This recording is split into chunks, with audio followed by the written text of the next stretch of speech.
I am an emergency physician, and as such, I take care of the sick and the injured when they have a problem that brings them into the hospital. Me and the team, we come in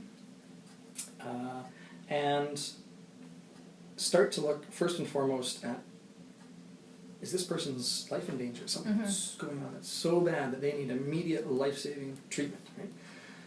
Do they need their EpiPen for their severe allergic reaction, or bee sting? And then as soon as we've sorted out the life-threatening, let's tend to their suffering. What's going on? Are you in pain? Are you in distress? Are you nauseated? Are you worried? Are you anxious? And beyond that, we get to play detective. So you've come in with abdominal pain, and we don't know if that is because you have an appendix that's infected, or maybe you've got a stomach ulcer, or maybe you're pregnant. We don't know. And that's what the team and I get to figure out. So once we've made sure you're alive and well and not suffering, it's a big game of detective work. A typical day would begin at 6 in the morning, or at noon, or at 6 in the evening, or sometimes at midnight. Depends on the day. And walking through a waiting room, there's going to be 1 or 2 or sometimes 20 or 30 people waiting, depending on how busy we are. And I will come in and meet my team who's on that day, and I'll be working with 10 different nurses. We'll have 30 different beds, and those beds start filling up with people who have everything from a broken ankle through to a heart attack. I get the pleasure of assuming the best of everybody who walks in through the doors. And it doesn't matter if they're brought in handcuffs by the police, or if they're brought in by their grandmother or by their grandson. I don't know what their life is before they arrive. I will never be able to fully understand what their lives are when they leave. But while they're here, I get to assume the best of them. I get to provide, I get to care. It doesn't matter who you are, I am allowed and called to care for you.